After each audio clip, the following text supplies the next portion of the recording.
தமிழக அரசு அதாவது கடன் தொல்லை கொடுப்பவர்கள் மீது கடுமையான நடவடிக்கை எடுக்கப்படும் அப்படின்னு இந்த வருடம் 2025 ஏப்ரலில் சட்டம் போட்டிருந்தாலும் கூட இந்த மாதிரி அங்கே ஒன்றும் இங்கே ஒன்றும் ஒரு சம்பவங்கள் வந்து நடந்துக்கிட்டு தான் இருக்குது.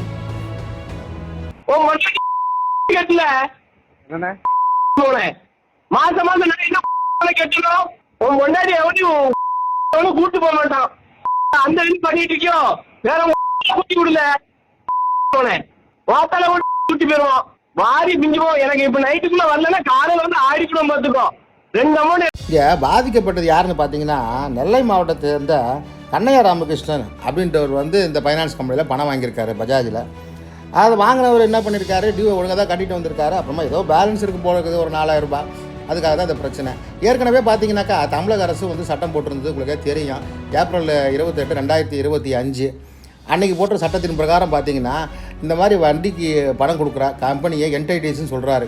அதாவது மணி லெண்டிங் என்டைட்டிஸ் ஆக்ட் 2025 போட்டு இதுக்கு வந்து பிரச்சனை யாராவது பண்ணாங்கன்னா, பணம் கொடுக்குறதுக்கு பிரச்சனை யாராவது பண்ணாங்கன்னா வீட்டுக்கு வந்து இல்லை மறைமுகமாகவோ இல்லை வந்து மிரட்டியோ இல்லை தொலைபேசி மூலம் ஆபாசமாக பேசியோ ஏதாவது பண்ணி உயிருக்கு ஏதாவது ஆபத்து நேர்ந்துச்சுன்னா அவங்களுக்கு 5 வருஷம் தண்டனை அப்படின்றத வந்து தெளிவாக வந்து சொல்லியிருக்காரு. ஆனால் அதையும் மீறி இந்த ஃபைனான்ஸ் நிறுவனங்கள் வந்து தொடர்ந்து வந்து ஆபாசமாக பேசுகிறதும் இல்லை சொந்தக்காரங்களுக்கு ஃபோனை போட்டு மிரட்டுறதும் இல்லைனா அவர் கட்டலைன்னா நீங்கள் தான் கட்டணும் அப்படின்றத வந்து பரவலாக எல்லா கம்பெனிக்காரங்களும் பண்ண ஒரு டாக்டிக்ஸ் தான். அது கொஞ்சம் அதிகபட்சமாக போய் இந்த நெல்லை மாவட்டத்தில் ரொம்ப பாதிக்கப்பட்டு கடைசியில் வந்து உயிரை மாய்த்து கொள்ள வேண்டிய ஒரு சூழ்நிலைக்கு கொண்டு போய் விட்டுட்டாது.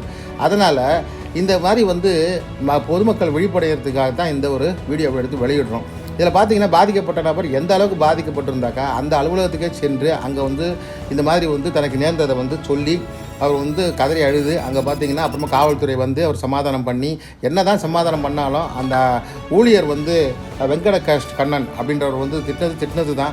அதை ஒன்றும் பண்ண முடியாத இருந்தாலும் கூட தமிழக அரசு சட்டத்தை வந்து இனிமேட்டு முறையாக பயன்படுத்துங்க அப்படின்னு நான் வந்து இந்த வீடியோ மூலமாக கேட்டுக்கிறேன். ஏன்னா சட்டன்றது போடப்பட்டு இது வரைக்கும் எத்தனை பேர் மேலே அதுக்கு வந்து முறையான வந்து வழக்கு பதியப்பட்டுன்றது ஆவணம் நம்மகிட்ட இல்லைனாலும் கூட மக்கள் வந்து இதை ஒரு சரிவர புரிஞ்சுக்கணும். அதுதான் நான் சொல்ல வர்றது. ஆனா இந்த கடையில கூப்பிட்டு இங்க வந்து கொடுங்க அப்படின்னாங்க. கடையில கொண்டு போய் கொடுத்துட்டு வந்தேனே. கொடுத்துருக்கீங்க அந்த தேவஸ்தில பக்கத்துல பாலத்துக்கு ஆத்துப்பாலம் பக்கத்துல தூத்துக்குடி மொபைல் ஒன்று இருக்கும் தானே. எவ்வளவு? 4000 ரூபாய் கொடுத்துருக்கேன். 750 இன்னைக்கு நைட்டு 10 மணிக்குள்ள அனுப்பிவிடுதான்னு சொல்லியிருக்கானே. 4750 அமௌண்ட் தாரனே. இல்ல அந்த 4000 ரூபாய் கொடுத்துருக்கீங்களா? அவர் பேர் என்னது? அது தம்பன். தம்மனா? தம்பன் சொல்லி. தம்மனா? இல்ல நான் பேசிட்டு இருக்குது. அவங்கதான் கடையில போன் பண்ணிட்டு நாளைக்கு காலையில வாரேன் நாளைக்கு காலையில இனி மனுஷன மதிக்க மாட்டேல நீ. அவங்கதானே கொண்டு நான் வந்து எத்தனை வாட்டியில பேசிட்டு இருக்கேன். இப்ப எனக்கு நீ நைட்டுக்குள்ள 2 அமௌண்ட் வரல. நாளைக்கு காலையில வந்து போகும். கடையில வார வழியை வந்து எப்படி என்ன பண்ணணும்னு ஆள் தெரியாம காட்டுல இடம் புரியுமா ராஜபதியில உனக்கு யாரு என்ன சொல்லணும்னு சொல்லல. நான் இப்ப சொல்லுவேன் என் சொந்தக்காரன் சொக்காரன் புள்ள அங்கதான் இருக்கான். அப்படிலாம் ஒண்ணும் இல்லண்ணே. ஒரு ஆளு ஒண்ணு நான் மதிக்க ஒன்னால விட்டு வச்சிருக்கேன் பாரு. நாளைக்கு எனக்கு நைட்டுக்குள்ள 2 அமௌண்ட் வரல. நாளைக்கு காலையில நான் வந்து கடையில என்ன ஆட்டு ஆடுவேன்னு பாரு. நான் பகல் போல நான் எத்தனை வாட்டி பேசிட்டு நீ அவன்கிட்ட கொடுத்த இவன்ட்ட கொடுத்துங்க எவன்ட்ட வாரேன் காலையில வாரேன். அவன்கிட்ட கொடுத்த இவன்ட்ட கொடுத்தேன். எனக்கு இப்ப நைட்டுக்குள்ள இப்ப எனக்கு என் அக்கௌண்ட்டுக்கு ரூபாய் மாத்தி விடு. யாரு என்னன்னு தெரியாம நீங்க விளையாட போட்டுட்டு இருக்கியோ. நானும் சரி என்ன பாத்துக்கிட்டு இருக்கேன். நீ உனக்கு அந்த மரியாதை இல்லைன்னா திரும்ப சொல்லுங்க. எனக்கு தச்சநல்லூர்னு எவ்வளவு இருக்கான் எடப்பையில தவிர சின்ன எனக்கு நைட்டுக்குள்ள மாத்தி விடு. இல்லைன்னா பாத்துக்க நல்லா இருக்காது. நாளைக்கு காலையில ஒரு வயசுக்கு மரியாதை கிடையாது. ஒரு இதுக்கு என்னையாவது பெரிய நீ எனக்கு இப்ப மாத்தி விடுறியா என்ன? நான் அவங்க பேசிட்டு வரேன். மாத்தி விடல எனக்கு. நீ நாளைக்கு உன் வீட்டுக்கு வந்துடும் காலையில 5 மணிக்கு. நீ எத்தனை மணிக்குல பாலுக்கு போவ? 4 மணிக்கு வரேன். நீயானவன போட்டு பாப்போம்டா. நைட்டுக்குள்ள மாத்தி விடு. எனக்கு நைட்டு அக்கௌண்ட்டுக்கு வரணும் 2 அமௌண்ட்டும். அவங்கள்ட்ட பேசி பாத்துட்டு வரேன். என்ன எவன்கிட்ட பேச போற? ஏன்ட்ட சொல்லல நீ. எனக்கு 2 அமௌண்ட் வரலன்னா பாத்துக்கோ. காலையில வேலையை தொலைச்சு போடுவோம் பாத்துக்கோ. ஆளு யாரு என்னன்னு தெரிஞ்சு பேசு, என்னை பத்தி விசாரி. நைட்டுக்குள்ள என் வீட்டு அட்ரஸ் எல்லாம் தார, தச்சநல்லூர். எனக்கு அது வேண்டாம், எனக்கு அதெல்லாம் எதுக்குண்ணே, எனக்கு எதுக்குண்ணே? நீ என்ன நீ ஒவ்வொரு இது பண்ணிட்டு இருக்க? என் ஓர அம்மாட்ட கட்ட நான் எதுக்கல கட்டல மாசம் மாசம் நான் என்ன கட்டணும்? உன் முன்னாடி எவனையும் கூட்டு போக மாட்டான். அந்த இது பண்ணிட்டு இருக்கியோ வேற கூட்டி விடல ஓத்தால கூட்டி போயிருவோம், வாரி பிஞ்சுவோம். எனக்கு இப்ப நைட்டுக்குள்ள வரலன்னா காலையில வந்து ஆடிக்கணும் பார்த்துக்கோ. 2 அமௌண்ட் எனக்கு இப்போ வந்தா. தன்னோட மனைவி மற்றும் தாயாரை இழிவாக பேசினதுனால மேற்கொண்ட பாதிக்கப்பட்ட நபர் அந்த பஜாஜ் ஆஃபீஸுக்கு வந்திருக்கார். வந்துட்டு இந்த மாதிரி வந்து உணர்ச்சி வசப்பட்டு தன்னோட நிலைமையை எடுத்து சொல்லி புலம்புனது தான் நீங்கள் இப்போ வீடியோவாக பார்த்துட்ருக்கீங்க.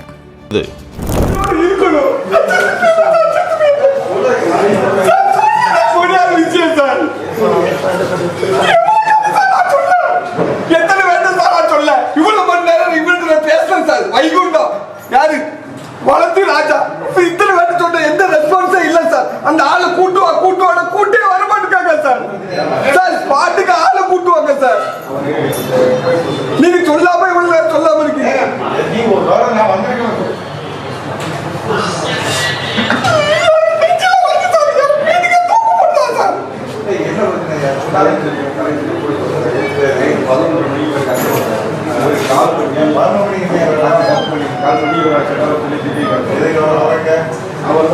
சார் என் பொண்டாட்டி கூப்பிடுதான் சார், எங்க அம்மாவை கூப்பிடுதான் சார்.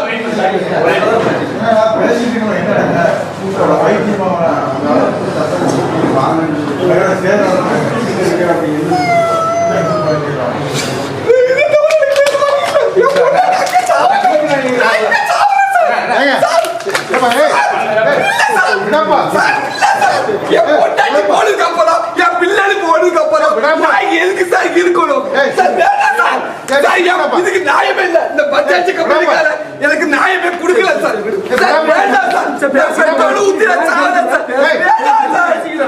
பேசவே முடியாது. என் பொண்டாட்டி பிள்ளை கூப்பிடுறா சார், எங்க அம்மாவை கூப்பிடுறா சார். சார் பொண்டாட்டி ராத்திரி போல தூக்கு போடுறா. நீல என்னையா ஆம்பளை கேட்கலாம் சார்.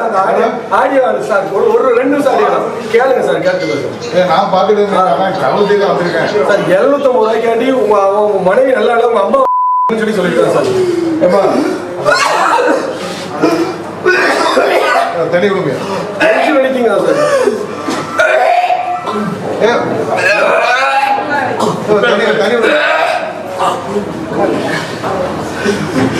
எது குடிச்சியா? மாத்திரை எதுவும் போட்டியா?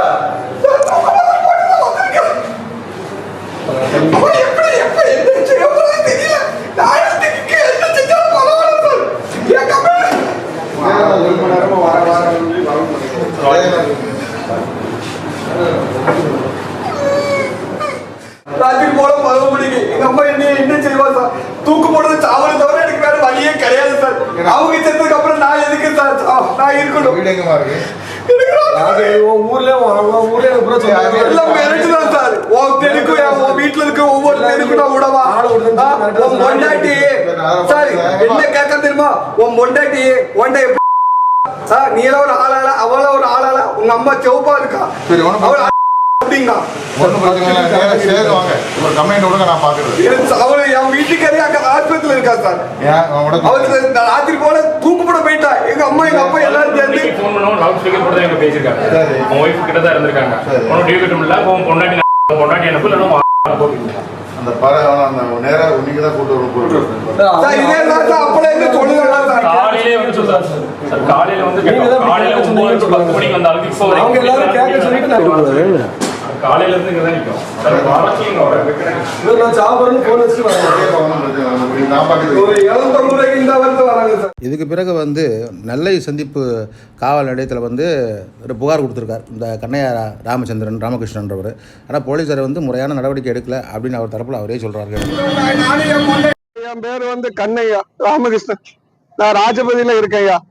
நான் பால் வியாபாரம் பார்த்துட்டு கம்பெனில வேலை பார்த்துட்டு இருக்கேன் ஐயா. பர்சனல் கம்பெனி வேலை பார்க்கறதுக்காக செல்போன் வாங்கினேயா. அது 10 மாசம் டிவி இல்லாம நான் வந்து கட்டினேன், பெண்டிங் இல்லாம கட்டினேயா.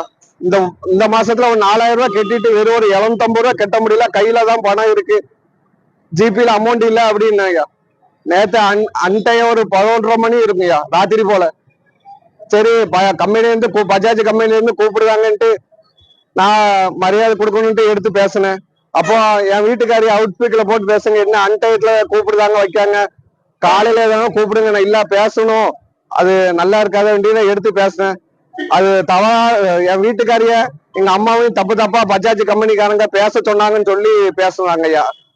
அவன் பேரு தச்சனூர் வெங்கட் கிருஷ்ணன் சொல்லி இந்த ஸ்ரீபுரத்துல வேலை பார்க்காப்லையா.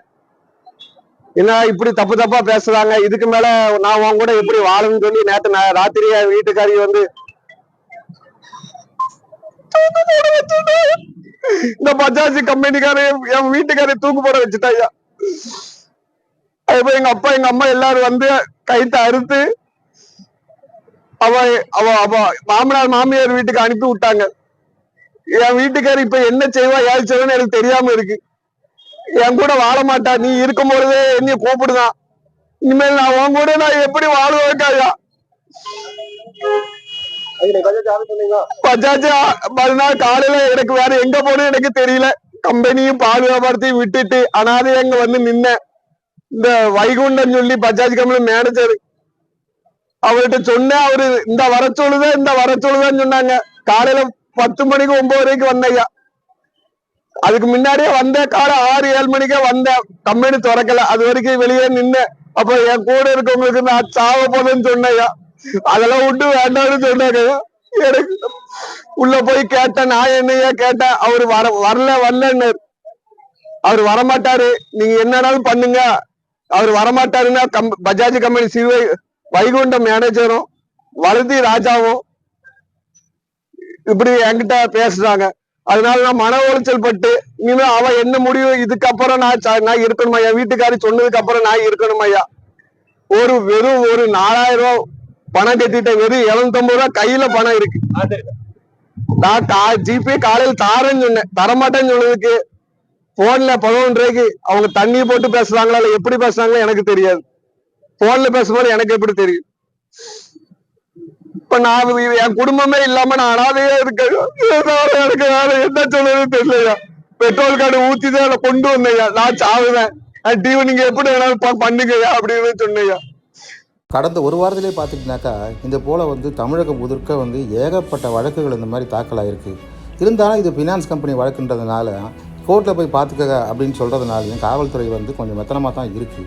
இதன் சார்பாக ஒவ்வொருத்தரும் கோர்ட்டுக்கு போகிறதுக்கு டைம் இல்லாதனாலையும் மேற்கொண்டு இந்த கலெக்ஷன் ஏஜென்ட்டுகளை தட்டி கேட்க முடியாதனாலையும் மக்கள் பெரும்பாலானவங்க தனக்கு நடந்த இந்த மாதிரி கொடுமைகளை வந்து மறைக்கிறாங்க.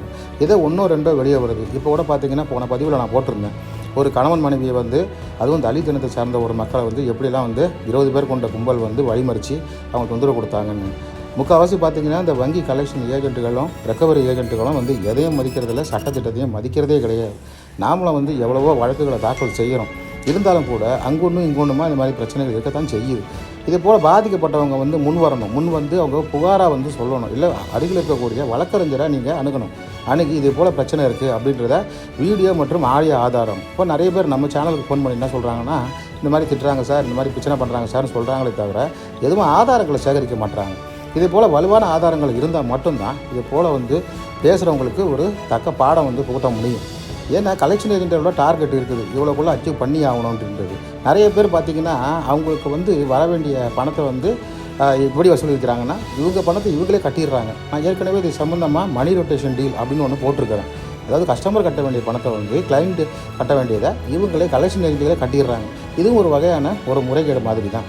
இந்தியா முழுக்க இந்த பிரச்சனைகள் இப்போ தலைவிரிச்சாடுது. ஆனால் இந்த பிரச்சனைக்கு ஒரு முடிவாக நம்ம தமிழக அரசு ஒரு சட்டம் ஏற்றினாங்க. அந்த சட்டத்தின் புகாரம் பார்த்திங்கனாக்கா ஒருத்தர் வந்து இந்த மாதிரி வந்து தொல்லை கொடுத்தாலோ, ஒருத்தரை உயிரை மாய்த்து கொள்ளக்கூடிய அளவுக்கு வந்து பிரச்சனைகளை கொடுத்தாலோ அவர்களுக்கு வந்து கடுமையான தண்டனை விதிக்கப்படும் சட்டத்தில் தெளிவாக சொல்லியிருக்கு. அதுக்கு பேர் மணி லெண்டிங் என்டைட்டில்ஸ் ஆக்ட் 2025. இதன் பிரகாரம் பார்த்திங்கன்னா ஒருவருக்கு வந்து ஏதாவது உயிருக்கு ஆபத்து ஏற்பட்டால் 5 வருடம் கடுங்காவல் தண்டனை விதிக்கக்கூடிய அளவில் இந்த சட்டத்தில் இடம் இருக்குது. ஆனாலும் கூட மக்கள் வந்து இன்னும் சட்ட விழிப்புணர்வு அடையணுன்றது தான் நம்ம சேனலோட நோக்கம். நீங்கள் பண்ணுறதெல்லாம் ஒன்று தான். நம்ம சேனலில் ஒரு 1500 வீடியோ கிட்ட போட்டிருக்கேன். இதுக்கு உண்டான அனைத்து சட்ட விதிகளும் இருக்குது. அதே போல் நீங்கள் எப்படி பாதிக்கப்பட்டவங்க இது சம்மந்தமாக எங்கே புகார் பண்ணணும்னு இருக்குது. மேற்கொண்டு உங்களுக்கு ஏதாவது தகவல் தேவைப்பட்டுச்சுன்னா கொடுக்கப்பட்டிருக்கக்கூடிய இந்த வாட்ஸ்அப் எண்ணில் வந்து உங்களோட தகவலை தெளிவாகவும் அது சுருக்கமாகவும் சொல்லணும். இந்த தேவையற்ற மெசேஜ், ஹாய், ஹலோ இது போன்ற மெசேஜ்களை தவிர்த்துட்டு உங்கள் பிரச்சனைகளை மட்டும் சொன்னீங்கன்னா நாங்கள் அதை தீர்த்து வைக்க எங்களோட வழக்கறிஞர் குழுமம் வந்து தயாராக இருக்குன்றதை நான் இப்போது சொல்லிக்கிறேன். மேலும் மேலும் வந்து இந்த பிரச்சனைகளை தொடராமல் இருக்க இப்போவே வந்து பாதிக்கப்பட்டவங்க யார் யார் இருக்கீங்களோ அவங்கவுங்க வந்து சட்ட முறையான வழிகள் என்னன்றதை பார்த்தா தான் உண்டு. ஏன்னா நீங்கள் கட்ட வேண்டிய ஒரு சிறு தொகை கூட இப்போ பார்த்தீங்கன்னா கூட இந்த பிரச்சனை வந்து ஒரு 750 ரூபா கட்டணுன்றதுக்காகத்தான். இந்த 750 ரூபா பெரிய விஷயம் இல்லை. ஆனால் அந்த 750 ரூபாய் கட்டினா தான் அவங்க அந்த ஒரு இஎம்ஐ எடுத்துப்பாங்க அப்படின்றது அவங்க சிஸ்டத்தில் அப்டேட் ஆகிருக்கக்கூடிய ஒரு விஷயம். ஸோ இதை பொறுத்த வரைக்கும் பொதுமக்கள் வெளிப்படையவே இந்த காணொலியில் வெளியிடுறோம். மற்றவங்களை யாரும் வந்து துன்புறுத்தும் நோக்கம் அல்ல என்று சொல்லிக்கொள்கிறேன். வழக்கறிஞர் சரவணன்.